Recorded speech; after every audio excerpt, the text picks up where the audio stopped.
할렐루야. 네. 맨날 찬양만 하다가 설교를 하려니까 긴장이 되고, 저 유치부 애기들만 보다가 이렇게 어른들을 뵈니까 네, 많이 긴장이 됩니다. 기도해 주세요. 광고는 주보를 참조하시고 네, 말씀 같이 나누도록 하겠습니다. 제가 아까 아침에 목사님께서도 어제 설교가 이렇게 딱 잡히지 않아서 계속 이렇게 여러 가지 행동을 하셨다고. 저는 집에서 어제 아기들이 있으니까 집에서 거실에 이제 애들은 할머니랑 같이 있고 저는 제 방에서 막 혼자 고군분투를 했는데, 저는 이제 설교를 준비할 때 자료 조사를 먼저 다 하고 한 번에 딱 앉아서 처음부터 끝까지 한 번에 쫙 내려서 쓰는 편이거든요. 근데 시작을 못 하겠는 거예요.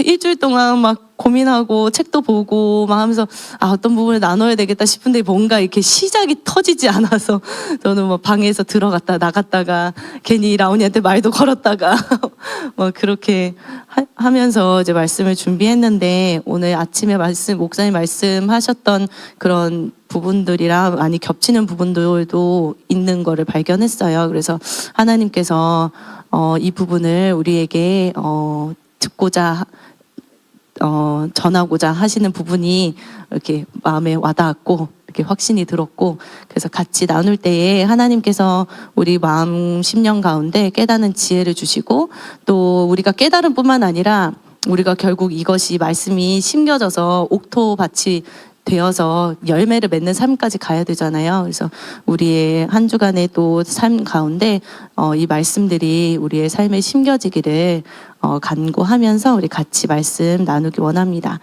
하나님께서 여호와께서 함께 하시니 복이라, 이런 주제를 잡았습니다. 사사기 6장 12절 말씀입니다. 같이 봉독하겠습니다.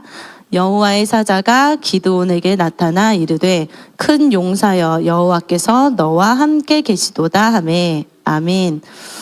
기드온 이야기 우리 너무 많이 잘 알고, 큰 용사여, 기드온은 굉장히 소심한 사람이었는데 큰 용사여, 이런 부분들 많이 알고 있잖아요.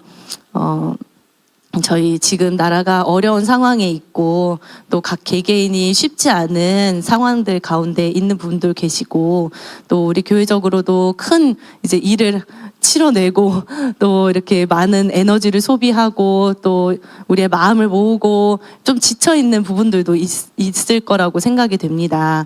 이런 상황에 하나님께서 우리에게 하고자 하시는 메시지가 무엇인가? 우리가 어떤 위기를 봉착했을 때 우리가 해야 되는 것은 하나님 찾는 거잖아요. 그런데 알지만 되지 않는 게 인간의 본성이기 때문에 반복적으로 하나님이 저희 교회 가운데 계속 말씀하시는 것 같아요.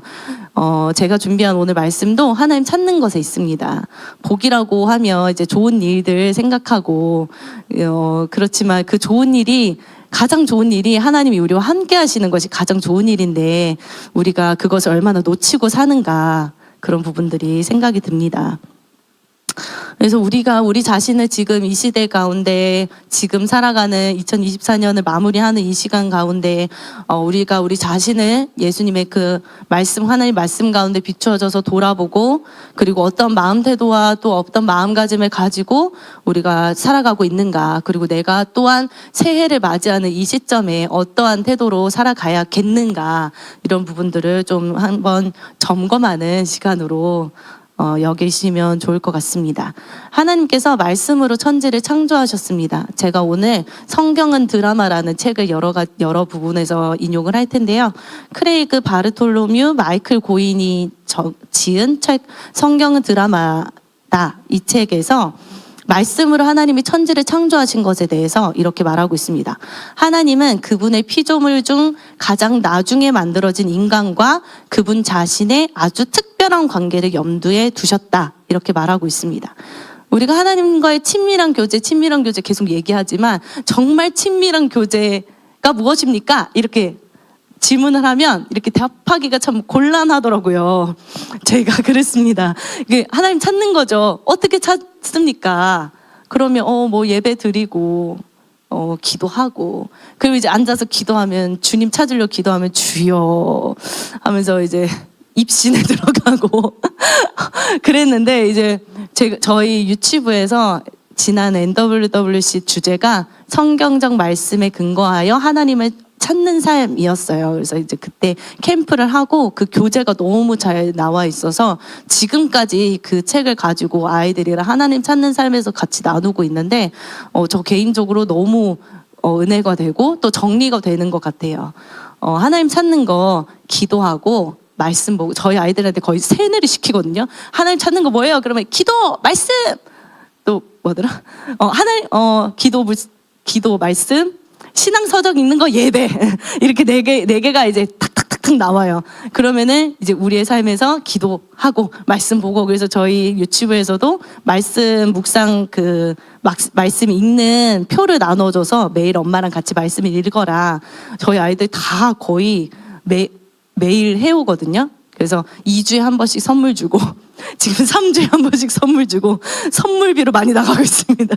그런데 아이들이 이렇게 읽다 보니까 저희 라온이도 한글을 읽는데 말씀을 읽으니까 한글 읽는 속도도 정말 정확하게 잘 읽어가고 또 처음에는 이게 성경이 작잖아요. 글씨도 작고 이렇게 빼곡하게 써 있으니까 한 줄 읽으면서 이제 밑에 줄로 내려가고 밑에 줄로 가다가 한 장이 너무 빨리 끝나는 거. 엄마 한 장 다 읽었어. 근데 뭐 한 몇 초 만에 그래도 말씀을 꼭 읽으려고 막 열심히 해요. 그래도 뭐 손을 구하는 거겠지만 선물을 위하여 하지만 그래도 이 거룩한 습관이 이 아이들에게 필요하다고 생각이 들고 말씀을 읽으면서 하나님께서 이 아이들에게 그래도 읽다 보면 그냥 읽지 않거든요. 뭐 여호와가 나와 말씀 시간에 들었어. 그리고 뭐 자기가 아는 이야기 삼손 뭐 이러고 엄마 삼손이 뭐 이거 했잖아. 뭐 이렇게도 반응을 하는 거. 그럼 이제 또 설명을 해주고. 그런 시간이 참 좋더라고요. 그러면서 저에게도 하나님 찾는 삶이 무엇인지 하나님이 하나씩 가르쳐 가시고 또 이렇게 정의를 내리기가 그런 훈련을 시키시는 것 같다 이런 생각이 들어요. 그래서 저희 아이들이랑 설교를 준비할 때 진짜 어렵거든요. 막 쉽게 설명을 해야 되니까 막 제 얘기도 막 하고 하는데 참 좋은 시간인 것 같아요. 그래서 하나님 찾는 거 우리 기도하고 말씀을 읽고 예배하고 신앙서적을 읽으면서 앞서간 선배들이 어떻게 주님과 함께 동행했는가. 결국 하나님이 찾으면 동행하는 삶이 따라오잖아요. 그런데 주님을 찾지만 동행하는 삶을 살고 있지 않다. 그러면 주님을 잘못 찾고 있는 거죠. 다시 돌아가야 돼요.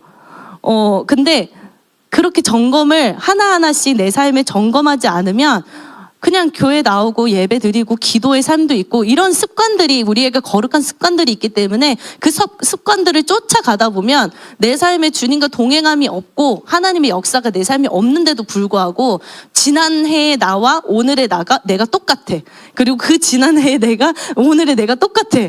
안 되잖아요. 우리는 매일매일 주님 안에서 성화되어 가면서 그 영광의 예수님을 만나기 그때까지 우리가 빚어져 가야 되는데 작년에 나와 한 달에 나와 지난주에 내가 똑같다면 점검을 해야 되는데 우리가 거룩한 습관들이 있다 보니까 점검을 굳이 내가 뭐 안 해도 되지 이렇게 되더라고요. 근데 이제 아이들이랑 하나씩 이렇게 따져서면 가면서 설교를 준비하고 같이 나누고 저희 주야 부르짖으면서 막 기도하고 그러거든요. 아이들이랑 그렇게 하면서 주님 찾고 저 개인적으로 하나님께서 가르쳐 가시는 것들이 있는 것 같아요. 그래서 여러분의 삶에서도 거룩한 습관들이 있어요. 뭐 봉사도 하고 기도하고 예배 드리고 여러 모습으로 바쁘고 분주하지만 정말 내가 말씀에서 그 날성 검과 같은 그 말씀이 나에게 그 죄를 지적하시고 드러내실 때 내가 그렇습니다 하고 주님 앞에 엎드려서 하나씩 점검하면서 내가 동행하고 있는가 주님이 나와 함께 하시는가 이것들을 따져보면서 가고 있는가. 오늘의 화두는 이겁니다. 그렇게 한번 생각해 보시면서 말씀을 들으면 좋겠습니다. 하나님께서는 우리를 인격적인 관계를 위해서 창조하셨습니다. 창세기 1장 27절 28절 말씀에 하나님이 자기 형상 곧 하나님의 형상대로 사람을 창조하시되 남자와 여자를 창조하시고 하나님이 그들에게 복을 주시며 하나님이 그들에게 이르시되 생육하고 번성하여 땅에 충만하라. 땅을 정복하라. 바다의 물고기와 하늘의 새와 땅에 움직이는 모든 생물을 다스리라 하시니라. 하나님께서 남자와 여자를 창조하시고 그들에게 복을 주시면서 그들에게 역할을 부여하십니다. 그 역할은 이 땅에서 우리가 어떤 모습으로 살아가야 하는가, 창세기 처음부터 인간을 만드시고 역할을 부여하세요.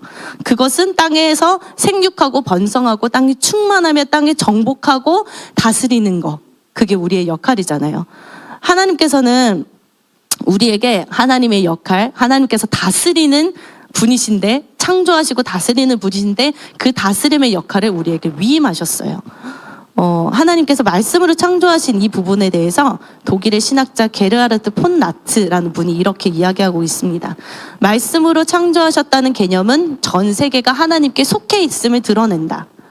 하나님께 속한 전 세계를 우리가 다스리는 거죠. 하나님의 소유인 우리가 하나님의 것을 다스리는 거예요.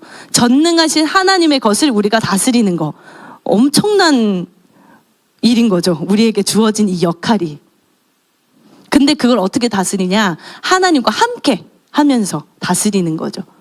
하나님과 함께 있을 때 진정한 진짜 다스림이 이루어지는데, 하나님과 함께 하지 않으면 우리 마음대로 다스리는 거죠. 그래서 여러 가지 이제 환경들이 오염되고 이런 일들이 일어나잖아요. 그러니까 비단 지금 우리의 모습도 그런 것 같습니다. 이 상황을 보고, 현상을 보고, 또 우리의 삶을 보고, 거룩하시고 전능하신 하나님이 천지를 말씀으로 창조하신 하나님께서 이 창조된 이 피조물을 우리로 하여금 다스리라고 하셨는데, 비단 우리 아이들, 내가 자녀를 양육할 때, 또 우리 다음 세대들을 학교에서 또 여러 중고등부, 유치부, 대학 청년부 이런 부서들에서 섬기고 또 대할 때, 하나님께서 완전하게 하나님의 형상을 닮은 창조하신 이 창조물을 우리가 지도하고 가르치는 이 엄청난 이 일을 우리가 소홀하고 있지 않는가. 하나님께서 맡기신 이 세상을 보는 우리의 시각, 하나님의 관점으로 봐야 되는 거죠. 하나님께서 지으셨기 때문에 하나님이 너무나도 잘 아시는 거죠. 그런데 우리는 우리의 습관과 우리의 행동과 또 내가 아는 지식들, 이런 것들 가지고 우리가 세상을 바라보게 됩니다. 세계관 이야기 많이 하잖아요. 우리가 성경적 세계관으로 돌아가야 된다. 그런데 너무 우리는 세상적인 가치관이 찌들어져 있어요. 그래서 제가 우리 다음 세대들 같이 섬기면서 이런 이야기 했어요. 제가 어릴 때 공부 한창 해야 되는데 노래방을 너무 좋아해갖고, 노래하는 게 너무 좋아갖고 교회에서 찬양 안 하고 노래방을 그렇게 열심히 다녔어요. 근데 고등학교 2학년 때 남자 여자 반이 처음으로 된 거예요.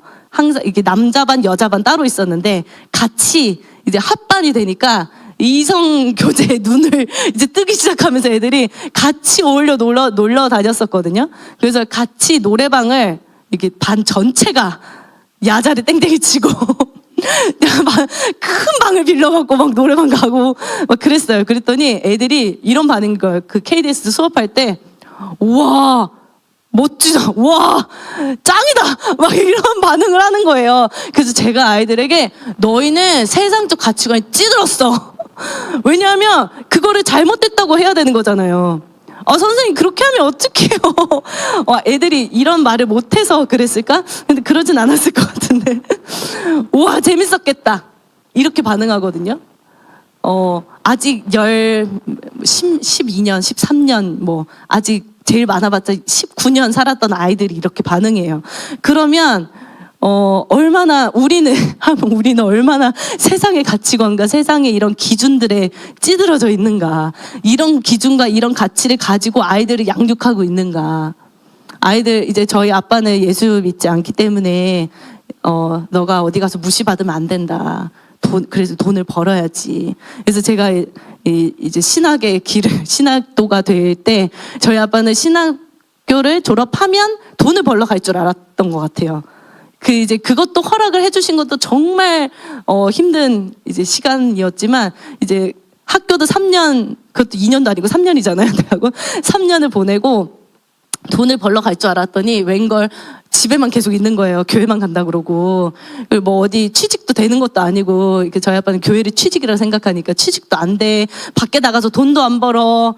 근데 이제 저에게는 하나님이 그때 제가 교회에서 맡은 일들을 잘 감당하고 하나님을 추구하면서 기다리는 그런 마음을 주셔서, 뭐 이력서도 안 내고, 사실 이력서도 내고 막 그러거든요. 저희 동기들은 이력서 내고, 근데 이력서도 준비하지 않았고 이제 그냥 교회 다니고 예배 드리고 막 그랬었어요. 저희는 그때 청년부 토요일 날 기도회 모임에 4시간씩 하고 그랬거든요. 막 4시간 피아노 치고 뭐 그렇게 했는데, 저희 아빠의 눈으로 보면 진짜 한심하고, 그러다가 이제 교회를 이제 섬긴다고 하는데 저 멀리 갔잖아요. 그러니까 너가 좌천되는 거 아니냐고 막 그러셨거든요. 엄청 걱정하셨어요.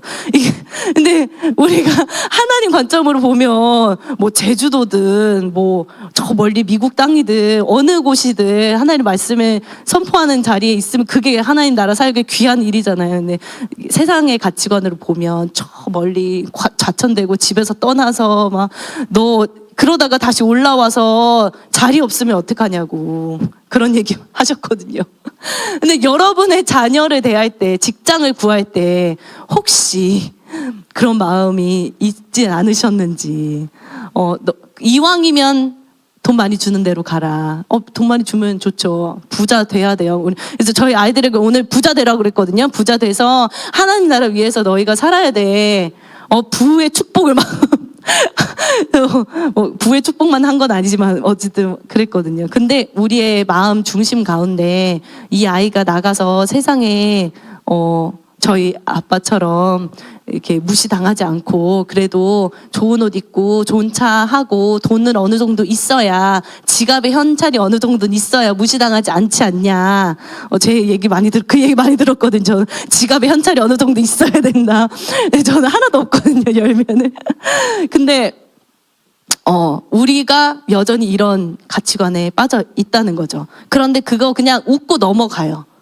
그랬던 것 같아요. 저도 웃고, 그렇지, 그래야지. 그런데 전혀 성경적이지 않잖아요.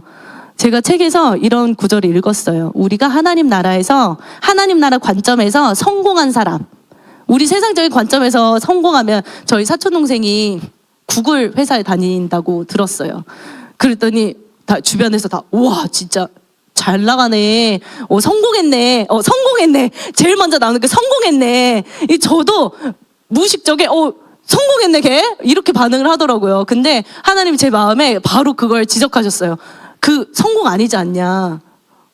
물론 그 친구가 마음에 하나님 사랑하는 마음이 있어서 하나님의 인도하심을 따라서 그 회사를 갔다면 성공한 거지만, 돈을 쫓아, 세상의 지위를 쫓아. 근데 제 관점은 이 세상의 지위가 높아진 것을 보고 성공했네 이렇게 반응을 했어요. 근데 그 책에서 뭐라냐, 하나님 나라 관점의 성공은 하나님 나라에 얼만큼 내가 기여했느냐, 내가 하나님 나라에 얼만큼 기여하는 삶을 살았느냐, 하나님의 나라가 이 땅 가운데 침노하는 무리가 돼서 하나님 나라의 확장에 내가 얼만큼 기여했느냐, 그거에 따라서 성공의 척도가 달라진다.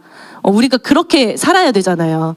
그런데 그렇게 되려면 주님을 찾아야 분별력이 부어지죠. 성경을 읽을 때도 주님을 찾지 않으면, 분별력이 부어지지 않으면 저의 이 썩어빠진 이 세상적인 가치관이 절대 변하지 않고, 아무리 많은 성경을 읽고 아무리 많은 기도를 할지라도 정말 주님의 그 영적인 분별력이 우리 가운데 부어지지 않으면 내 상태를 전혀 알지 못하고, 이 말씀에서 나의 죄를 지적하고 있는데 그 지적을 알지 못하고, 내 삶에 지적을 하더라도 내게 아니지, 나의 그 삶의 깊숙한 곳까지 그 말씀이 침투하지 않는 강팍한 마음이 되는, 제가 그런 자리에 있음을 하나님께서 들춰 보여주셨어요.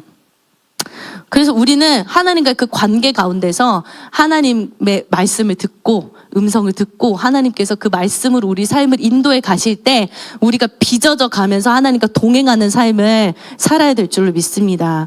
하나님께서는 이 땅을 다스리는 역할을 하도록 인간을 초청하셨어요. 우리를 초청하셨고, 그리고 초청하실 때 우리는 그 명령을 받드는 로봇으로 창조하지 않으셨죠. 그러니까 우리는 지금 이렇게 생동감 있는 삶을 살고 있잖아요. 그러면 하나님께서 로봇으로 창조하지 않고 관계로 초청을 하셔서 이 땅을 다스리라고 하셨으면 그 관계성을 유지하면서 우리가 이 땅을 다스려야 하는데 마치 로봇과 같이 주님과의 관계보다는 지금 내가 하고 있는 일, 내가 봉사를 시작은 하나님의 그 마음을 받아서 내가 어떤 영역을 섬기기 시작했는데 어느 순간 로봇과 같이 섬기고 있진 않는지 그런 것 부분을 하나님 말씀하시는 것 같았어요. 그래서 우리가 이 땅에서 다스리는 모습은 하나님과의 친밀한 사귐을 나누며 하나님의 일에 동참하는 것. 먼저 하나님과의 친밀함이 있어야 된다는 것. 이 부분을 자꾸 너무 많이 놓치는 것 같아요.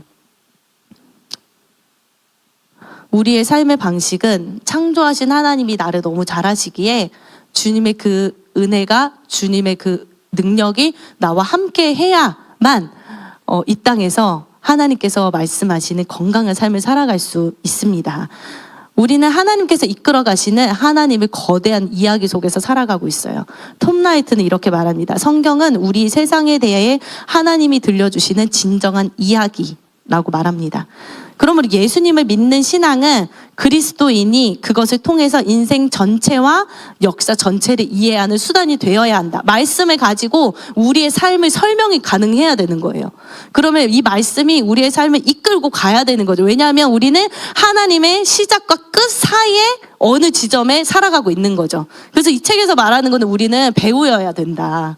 성경의 이야기를 드러내는 배우로서 우리가 그 성경 이야기 속에서 살아가는데 거기서 이제 6막이 나와요. 1막, 2막, 3막, 3막, 4막, 5막, 6막이 나와요. 그 6막은 왕의 귀환, 왕이 다시 오심. 그거는 우리가 배역을 하지 않아도 되는.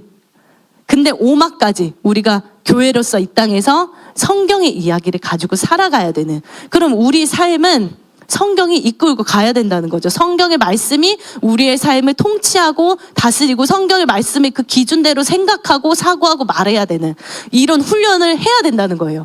근데 훈련은 해야만 훈련이 가능해요. 그냥 방치하고 내버려 두지 않으면 전혀 길러지지 않습니다. 점검하고 doing, 점검하고 doing, 점검하고 해보고. 근데 그 할 때 하나님의 능력을 가지고 주님 나와 함께 하시는 하나님과 함께 천지를 창조하신 이야기부터 요한계시록에 예수님이 속히 오시겠다 이렇게 말씀하시면서 각 사람에게 그가 행한 대로 갚아주신다 말씀하시죠. 예수님 안에서 모든 것이 회복될 것을 말씀하세요.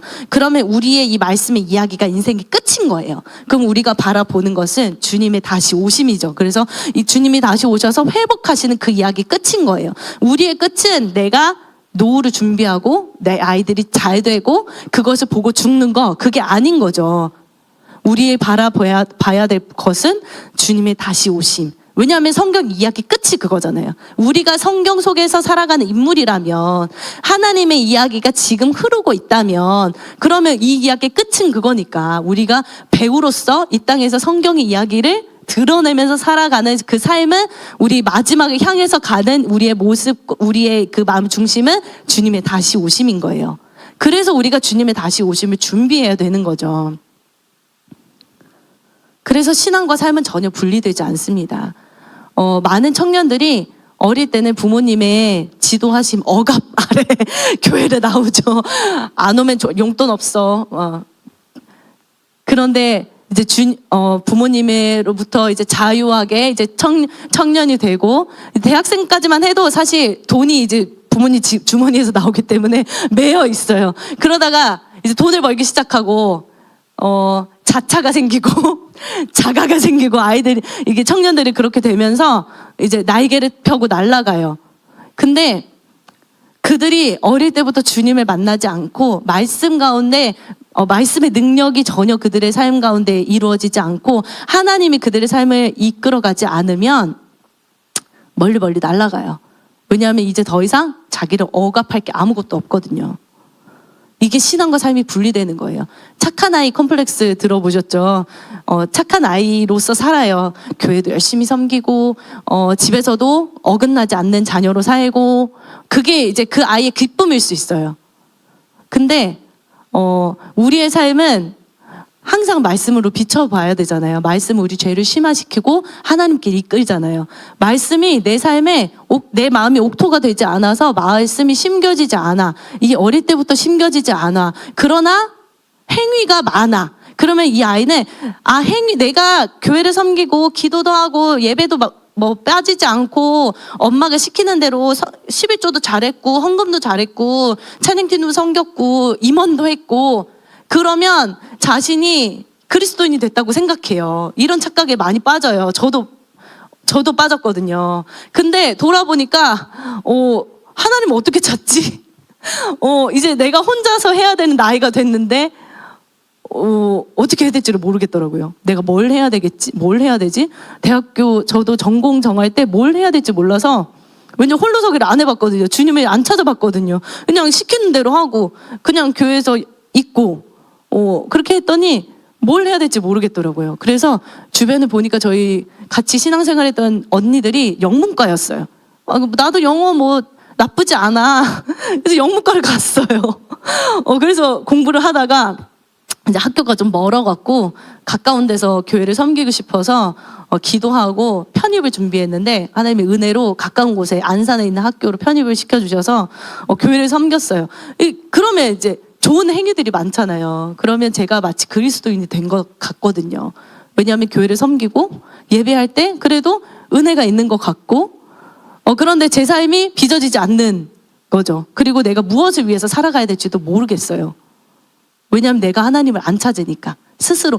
하나님과의 관계는 개인적인 만남이잖아요. 개인이에요. 하나님 나라는 개인이 소유하는 거거든요.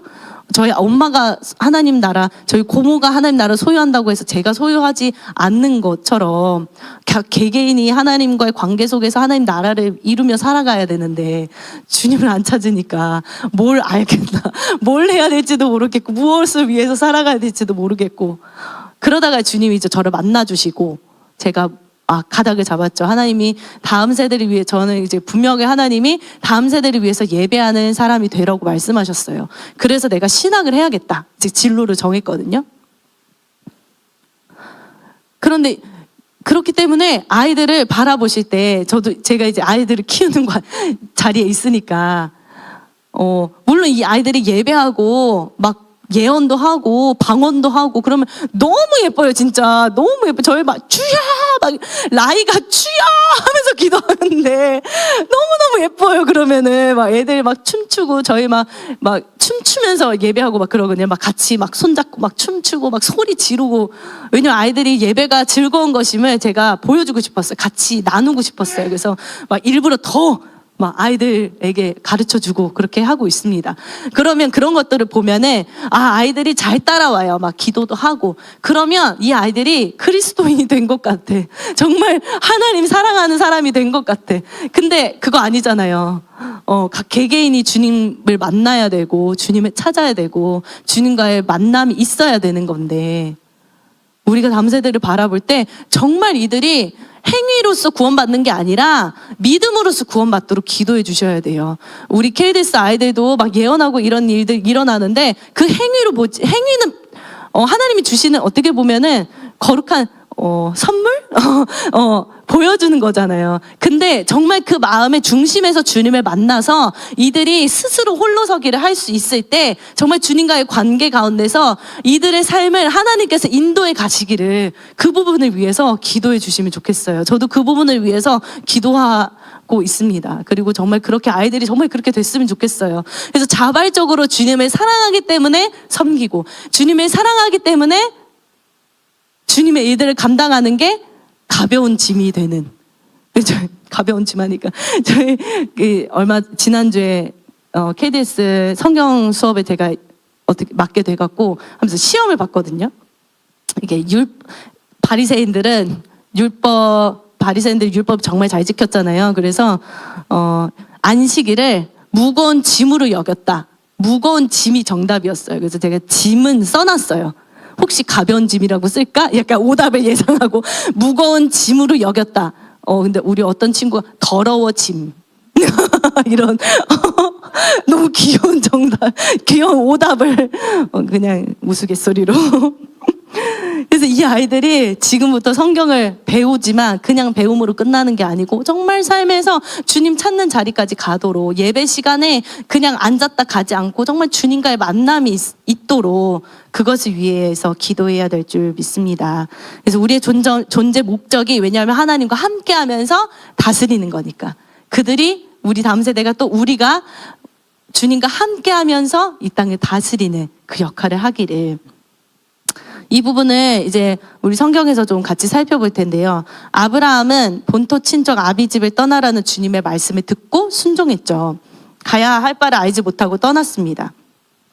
그러면서 하나님이 아브라함에게 너로 큰 민족을 이루고 내게 복을 주어 내 이름을 창대하게 하리라 말씀하십니다. 창세기 12장 2절 3절인데 창세기 11장에 보면은 바벨탑을 쌓으면서 하나님이 온 지면에 이제 다 흩으시죠. 그러면서 아브라함 이야기가 나와요. 족보가 나오면서 아브라함의 족보가 착착착착 나오면서 아브라함 이야기가 이제 시작이 됩니다. 시작부터 하나님이 이제 아브라함에게 본토 친척 아비집을 떠나, 내가 너로 큰 민족을 이루게 할 거야. 그런데 아브라함이 떠나요. 이 이야기가 시작돼요. 하나님께서 흩으시고 그 중에서 하나님이 선택하시는 그 백성의 이야기가 시작이 되는 거죠. 두둥 하면서 엄청난 그 하나님의 이제 구원 역사, 다음 이제 하나님이 세우시는 그 민족을 세우시고 이 역사하심이 이제 시작이 되는 거예요. 근데 이 역사하심 가운데 하나님이 말씀하셨고 순종했어요. 말씀하시고 순종합니다. 그렇게 될 때 큰 민족을 이루었죠. 우리의 삶도 똑같아요. 왜냐하면 하나님은 동일하시잖아요. 아브라함의 하나님, 이삭의 하나님, 야곱의 하나님. 아브라함에게 주셨던 그 약속이 이삭과 야곱으로 흘러갔어요. 근데 그 흘러간 전제가 하나님 찾을 때, 하나님 찾을 때 그것을 유업으로 주신다고 말씀하셨죠. 가나안 땅을 유업으로 주신다고 말씀하셨거든요. 하나님 찾을 때 그렇게 됩니다. 그러면 하나님을 찾을 때 주님의 말씀이 우리 가운데 있고 그 말씀대로 살아가야 된다는 거죠. 주님을 찾으면 이런 일들이 일어난다는 거예요. 그러면 우리의 삶에 주님의 말씀이 없고 내 삶을 이끌어 가시는 말씀이 없는 것 같아. 그러면 다시 시작하시면 돼요. 주님을 찾는 것부터, 주님과의 관계부터. 그래서 아브라함을 하나님께서 선택하셔서 이제 부르시고 이끌어 가십니다. 말씀이 눈에 보이지 않았어요. 그럼에도 불구하고 말씀을 믿고 따라갔어요. 하나님은 그 말씀을 믿은 아브라함의 믿음을 의로 여기셨다, 이렇게 말합니다. 전능하신 하나님께서 하신 말씀은 반드시 지킨다는 믿음이죠. 왜냐하면 하나님은 말씀으로 천지를 창조하셨고 하나님께서 다스리시는 이 땅 가운데 전지전능한 하나님이 나에게 말씀하시면 하나님은 그 말씀을 반드시 지키시는 분이라는 그 믿음. 내 눈앞에 당장 가나안 땅이 보이지 않아도 주님의 말씀이 나와 함께 하신다면 이루시겠다는 믿음.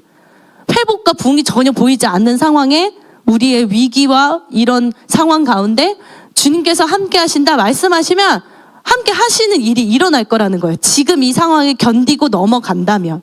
그런데 우리는 이 기다림이 참 쉽지 않아요. 보이는 것이 너무 중요하죠. 네, 그래서 이제 아브라함을 하나님께서 인도하시다가 창세기 17장에 아브라함에게 말씀하십니다. 17장 1절부터 아브라함이 99세 때에 여호와께서 아브라함에게 나타나서 이르시되 나는 전능한 하나님이라. 전능한 하나님으로 나타나세요. 너는 내 앞에서 행하여 완전하라. 내가 내 언약을 나와 너 사이에 두어 너를 크게 번성하게 하리라 하시니 아브라함이 엎드렸더니 하나님이 또 그에게 말씀하여 이르시되 보라 내 언약이 너와 함께 있으니 너는 여러 민족의 아버지가 될지라. 그래서 이제 아브라함이라 말씀하시고 내가 너의 언약을 너와 내 대대 후손 세워서 영원한 언약을 삼고 내 후손의 하나님이 되리라. 아침에도 목사님 말씀하시죠. 하나님께서 독수리 날개를 업어 내게 온 것처럼 너는 내 자녀가 되고 나는 너의 하나님이 될 거야. 그러면 이 세상을 만물을 창조하신 전능하신 하나님이 내 아버지라면 하나님의 그 말씀은 이루어지지 않을 수가 없는 거예요. 안 이루어지려고 해도 안 되는 거지. 왜냐하면 말씀이 너무 능력 있고 전능하신 말씀으로 창조하셨는데. 그래서 저희 아이들에게 빛이 있으라 해봐. 근데 빛이 있으라. 어둠이 있으라 해봐. 어둠이 있으라. 돼 안 돼? 안 돼요. 이러면 우리는 못해요. 그런데 하나님은 말씀으로 이야기하실 때 이루어지는 분이거든요. 그 아브라함이 그것을 믿고 하나님이 나에게 나의 후손으로 통하여 민족을 삼으라 하실 거야. 그럼에도 불구하고 그가 인간인지라 온전히 하나님께 맡기지 못하고 이스마엘을 낳게 되고, 그럼에도 불구하고 그의 순전한 마음을 주님께서 기쁘게 여기셔서 그에게 아들 이삭을 주시죠. 하나님이 전능하신 하나님이 함께 있기 때문에 언약이 이루어질 거야. 그 말씀이 너와 함께 있기 때문에 이루어질 거야. 기드온을 보겠습니다. 기드온도 우리와 비슷한 사람이었어요. 이게 위기가 있으면 숨고 무서움에 떨고. 이 부분은 제가 막 이게 성경도 보고 여러 설교도 막 들어보고 막 찾아보고 하다가 이길수 목사님 설교 가운데 그 말씀 나누어진 부분, 이 부분을 같이 우리에게 정말 필요하겠다 싶어서 그 부분을 참조했습니다. 사사기 6장 1절, 오늘 본문 말씀 아니지만 사사기 6장 1절에 보면 이스라엘이 또 여호와의 목전에 악을 행하였으므로 여호와께서 7년 동안 그들의 미디안의 손에 넘겨주시니, 사사기에서 하나님의 말씀에 거역하고 또 울부짖고 그 핍박이 오고 울부짖고 하나님이 선지자를 보내서 사사를 보내서 구원하시고, 그러니까 태평성대를 이루니까 또 안일에서도 또 목전에 악을 행하고, 이 사이클이 계속 반복이 되잖아요. 또 여호와의 목전에 악을 행하였기 때문에 7년 동안 그들이 미디안을 손에 넘겨주셨어요. 근데 이 미디안이 얼마나 악질이냐면 그들의 피해서 산에다가 막 웅덩이 파고 굴을 파고 그 안에서 생활을 해야 될 정도로, 그리고 씨를 심어 놓으면 미디안 사람과 아말렉 사람과 동방 사람들이 쳐올라와서 모든 소사물을 다 망쳐놓고 이스라엘을 먹을 것을 하나도 남기지 않았으며, 양이나 소와 나귀까지도 남기지 않고 모두 전멸. 그리고 가축, 본인들의 가축대를 우르르 몰고 와갖고 막 메뚜기 떼처럼 막 우르르 와갖고 온 땅을 다 헤집어 놓고 가버리고. 그러니 얼마나 무서운 상황이에요. 그래서 기드온이 그런 상황에 무서우니까 숨어서 이제 마당에서 뜰에서 이제 타작 못하고 포도주 틈에 이렇게 숨어갖고 타작을 하고 있잖아요. 그때 이제 이스라엘 백성이 하나님께 부르짖었다고 말합니다. 그러면서 하나님이 사사를 바로 세우지 않고 선지자를 보내서 말씀하세요. 너희는 내 말을 듣지 않았다.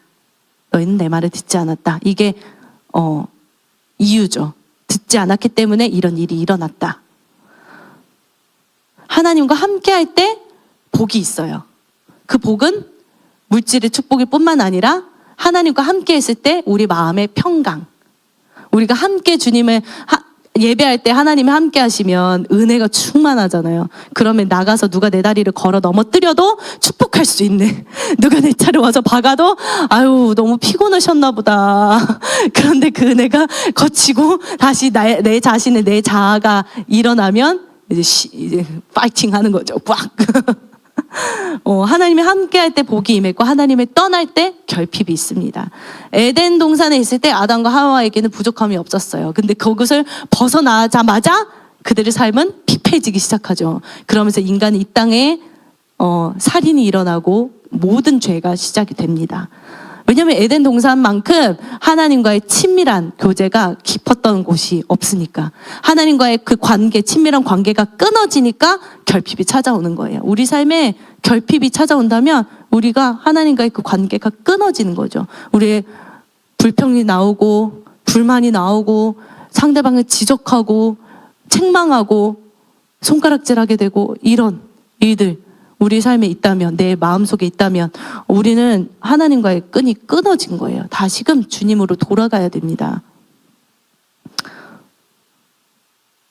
환경이 우리 믿는 자들에게는 반드시 환난이 찾아온다고 말씀하시죠. 그렇기 때문에 환난을 뛰어넘기 위해서 주님을 찾아야 된다. 그러면 이 환난은 인내는 연단을, 연단은 소망을 이루는 줄 알아야 되죠. 그러면 소망까지 이루어야 가야 돼요. 이 연단이 있는 것, 이 환란이 있는 것은 우리가 빚어지고 다루어져서 연단이 되어서 소망이 이루는 자리까지 가는 건데 이 자리까지를 가지를 못하는 거예요. 성숙하지를 못해요. 우리가 환란, 왜냐하면 하나님 찾지 않으니까. 환란이 있을 때 환란 너머에 계시는 주님을 봐야 되는데 주님이 환란 딱 주고 너 혼자 알아서 뛰어넘어봐 하지 않는 분이잖아요. 하나님은 함께 하시는 분이니까. 근데 환란이 딱 닥쳐, 위기가 닥쳐, 진짜 어려운 상황에 닥쳤을 때 우리가 주님이 보이지 않아요. 내 마음이 너무 강팍해지고 딱딱하게 굳어져 버려. 그래서 주님이 보이지 않아. 그러면 무엇이 찾아오냐면 우리가 생각했던 대로 세상적인 가치관이 찾아와요. 그러면 막 돈 구하러 다니고 기도할 여유가 없어. 왜냐하면 내 마음이 지금 이걸 해결해야 되기 때문에 너무 급해. 그러니까 기도하기에도 마음을 모을 수가 없어. 그러니까 할 수 있는 걸 찾는 거죠. 움직이는 거예요. 왜냐하면 그러면 마음이 좀 나아져. 경험해 보셨죠? 저도 경험해 봤는데. 주여. 그런데 하나님은 우리와 함께 하시는 하나님이시잖아요. I will be with you 그래요. 너와 함께 할 거야. 언제까지? 영원히 forever, ever 뭐 이렇게 얘기하잖아요. 영원히 함께 할 거야. 근데 환난과 위기가 오면 하나님이 안 보여. 그러니까 연단도 되지 않고 소망까지 가지도 못해요. 근데 하나님이 우리에게 위기를 주시고 환난을 주시는 것은 연단을 위한 것이라는 거. 하나님이 우리를 그냥 혼자 내버려 두는 게 아니고 함께 있으면서 우리가 뭐 하기를 원하는 거예요. 함께 계시는 하나님을 보라는 거죠.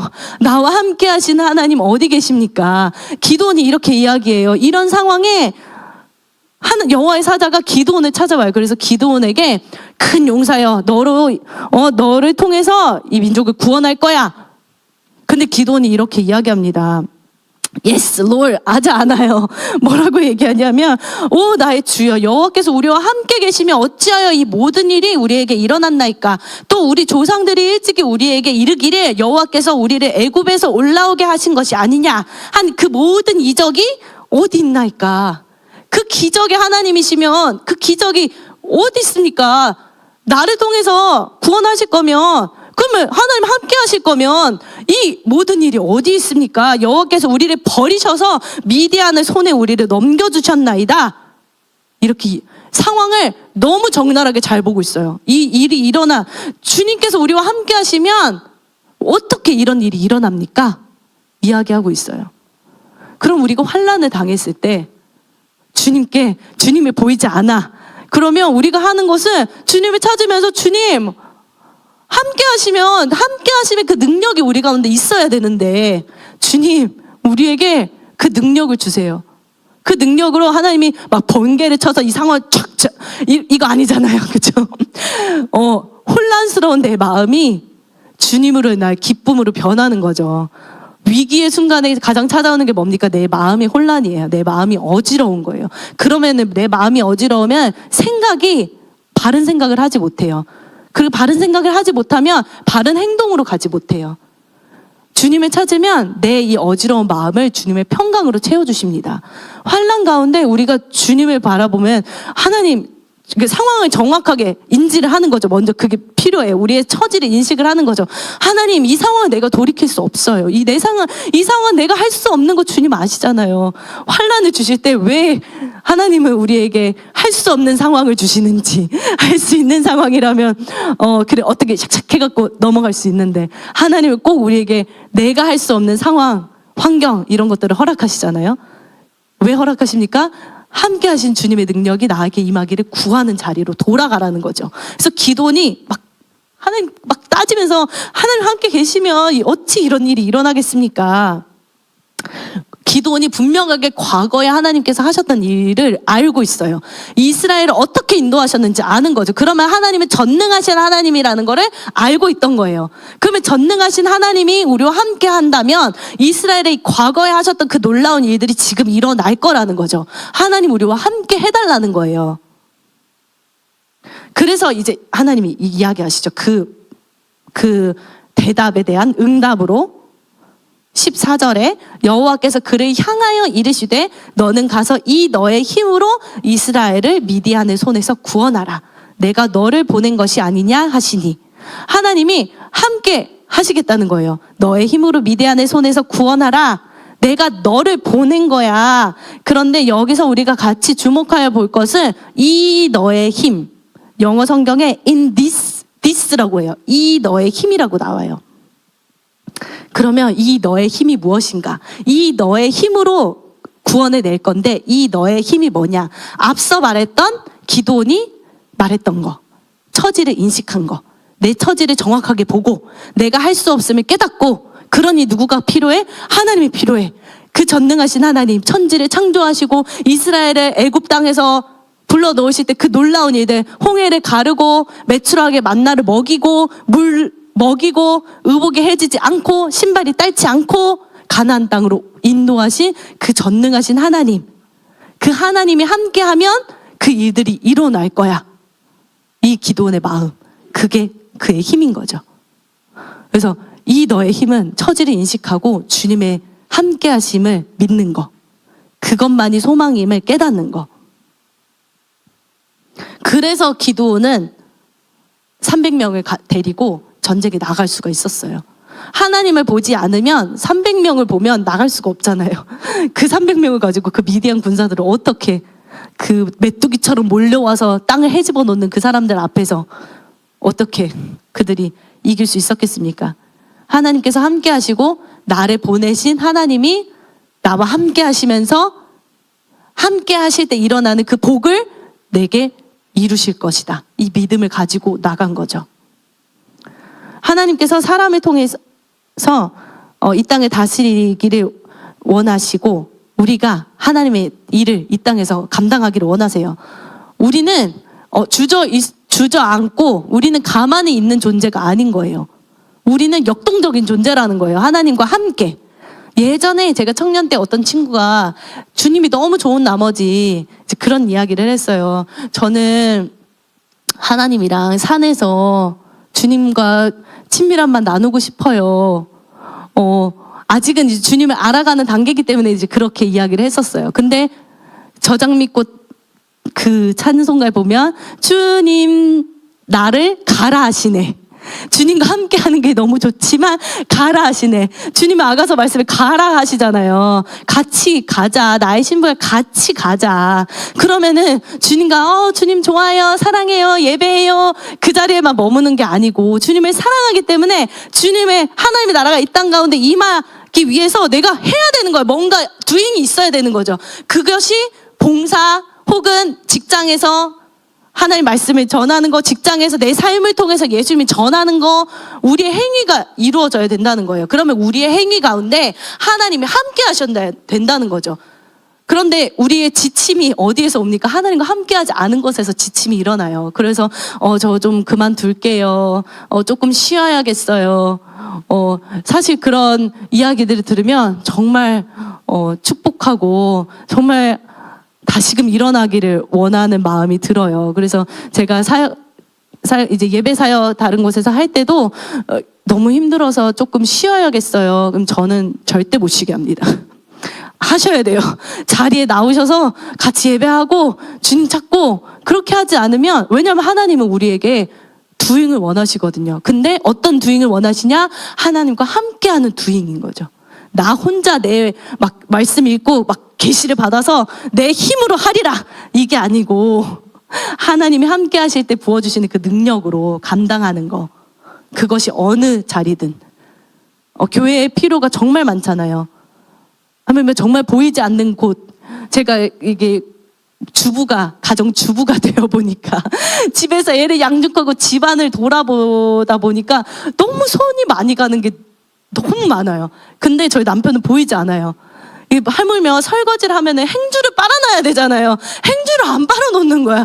그래서 한번 여보, 설거지의 끝은 행주야. 행주를 빨아서 널어놔야 되는 거야. 꼬깃꼬깃한 게 그대로 있어. 제가 이제 주방을 못 들어가고 그 다음날 보면은 이제 꼬깃꼬깃한 게 굳어져 갖고 나 좀 펴줘. 그러고 있거든요. 왜냐면 보이지 않는 거예요. 세밀한 곳이. 정말 손이 많이 가는 게 가정인데, 교회도 정말 손이 많이 가는데 유독 누구의 눈에만 보여. 보이는 분들이 있어.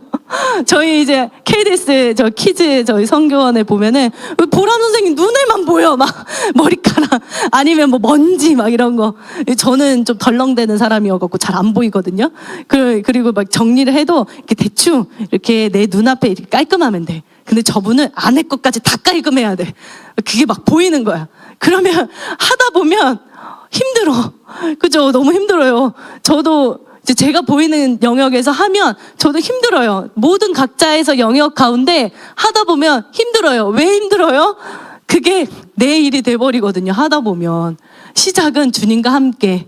주님의 일이 나의 일. 그래, 주님 주신 이 사명으로 감당하리라. 근데 하다 보면 이제 이 일이 난지 내가 일인지 모르네. 왜 나만 이걸 해야 되는가? 왜 나만 이게 보인가? 왜 저들은 보이지 않는가? 그런데 우리가 마르다와 같이 반응하지 않기를 축복합니다. 근데 마르다와 같이 섬김이 있어야 돼요. 그런데 그 섬김의 마음이 마리아와 같이 주님을 바라는 마음이어야 되는 거죠. 정말 주님과의 그 관계를 놓치지 않아야 되는 이유인 것 같아요. 왜냐하면 이 땅에서 우리는 무언가를 할 수밖에 없거든요. 주님의 일을 하지 않는다면 세상의 일을 하게 돼 있어요. 주님의 것을 취하지 않으면 세상의 것을 취하게 돼 있어요. 그렇기 때문에 이게 한 번뿐인 인생 이 땅에 살아갈 때 잘 살아가야 되지 않겠습니까? 제가 저희 아이들한테도 여기 30분, 1시간 엄마 너무 보고 아이들 너무 엄마 보고 싶어 하거든요. 막 우리 귀여운 서아가 막 소근소근 막 와서 얘기해요. 그럼 뭐라고? 엄마한테 가고 싶어요. 막 이런 얘기해. 그러면 마음이 엄마 조금 있다가 오실 거야. 30분만 기다리면 돼. 30분 정말 짧은 시간이란다. 그래서 이 엄마를 보고 싶은 이 마음을 뒤로 하고 예배를 드리러 오는데 1시간 우리 30분 찬양하고 우리 아이들도 30분 찬양하거든요. 찬양하고 30분 설교 들어요. 제가 말이 좀 많은 편이어갖고 30분 30분도 더 할 때도 있어요. 왜냐하면 설명을 해야 되고 애들은 설명이 길어야 되잖아. 우리 사사기 이렇습니다 하면 사사기 내용 아시니까 안 하잖아요. 우리 애들은 다 얘기해요. 사사가 누군지부터 사사기가 왜 써여졌으며 기도원을 왜 부르셨 막 이런 얘기 다 해야 되거든요. 그러다 보면 30분 넘어가. 그러면 막 졸리고 막 엄마 보고 싶고 막 근데 아이들한테 너희가 이렇게 열심히 이야기 듣고 엄마 보고 싶은데 참고 이 시간에 주님 만나지 않으면 너무 아까운 시간 아니냐. 우리 너무 아까운 시간 아닙니까?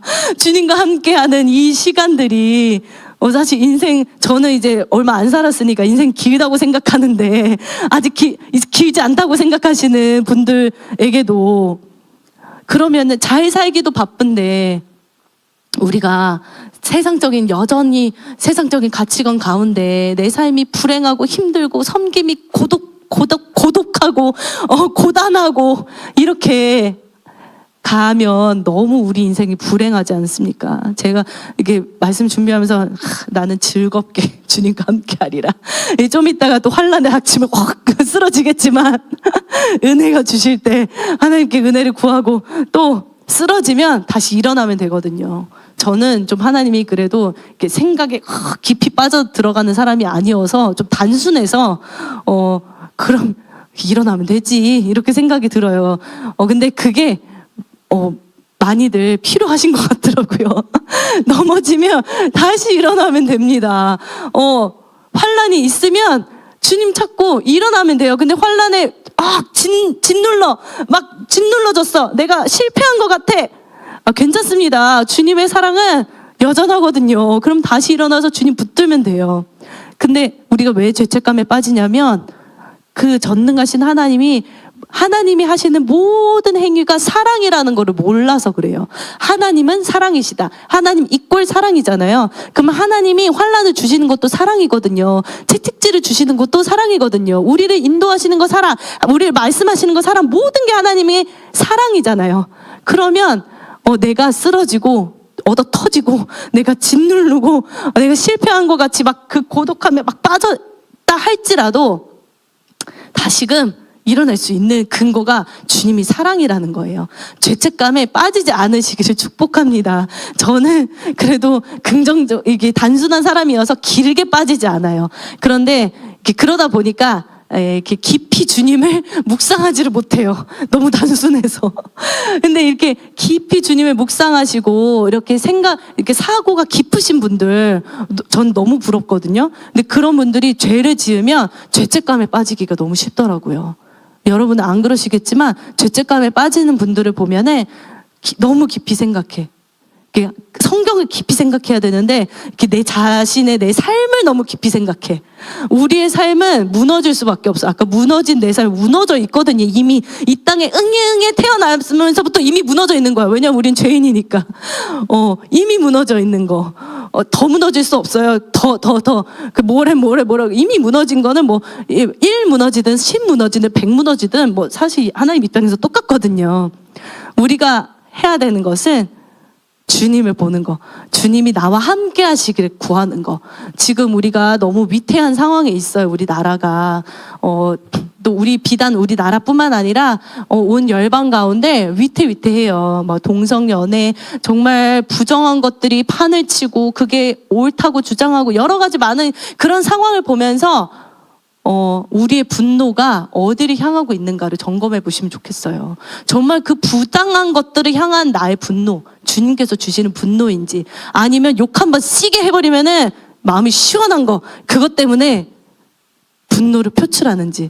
정말 주님 앞에서 그 말씀의 그 예리한 검이 나를 찌르시고 이 땅을 주님의 그 관점으로 예리하게 보는 거죠.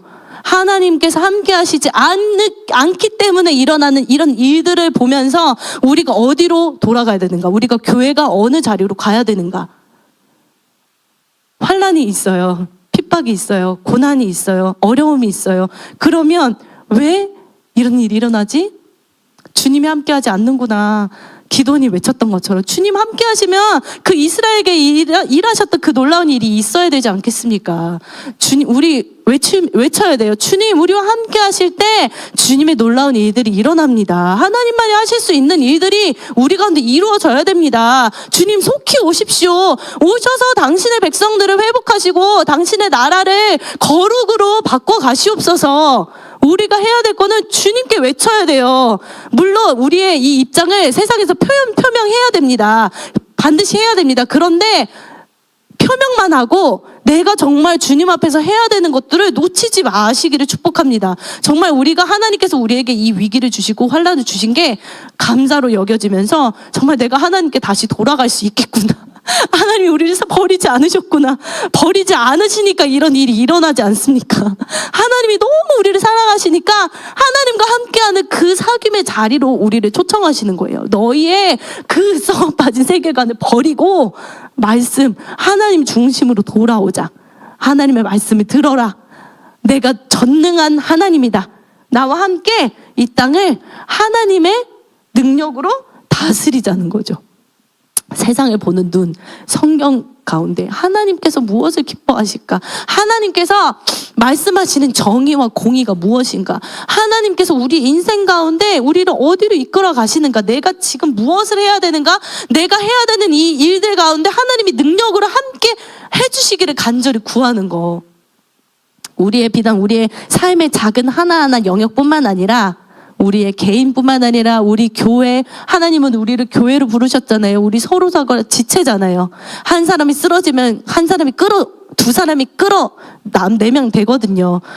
같이 가는 거잖아요. 그러니까 우리는 외롭지 않아요.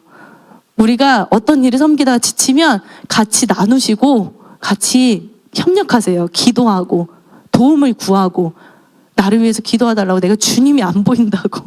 그래서 내가 치여 쓰러졌다고. 그러면 같이 싸매면 되거든요. 주님의 얼굴과 같이 울고 같이 웃고.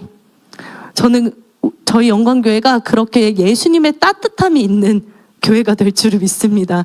왜냐하면 각자가 정말 주님 사랑하거든요. 우리 마음 가운데. 그런데 그 마음 사랑하는 게 주님으로부터 와야 되는 거죠. 그래서 우리가 같이 기도할 때 하나님께서 우리에게 지금 말씀하고자 하시는 거 주님께로 와라. 주님과의 관계 가운데 와라. 함께 하시는 하나님의 능력이 너희에게 있기를 기도하라. 구하라. 우리 교회가 이 땅을 위해서 그렇게 기도해야 될 줄을 믿습니다. 우리 반주해 주시면 같이 좀 마음을 모아서 기도했으면 좋겠습니다. 예수님의 이름에 능력이 있잖아요. 우리가 in Jesus name 막 예수님 이름으로 기도합니다. 이거를 저는 예전에 영어는 in Jesus name 하면 끝나요. 근데 우리는 매번 예수님의 이름으로 기도합니다. 예수님의 이름으로 기도합니다.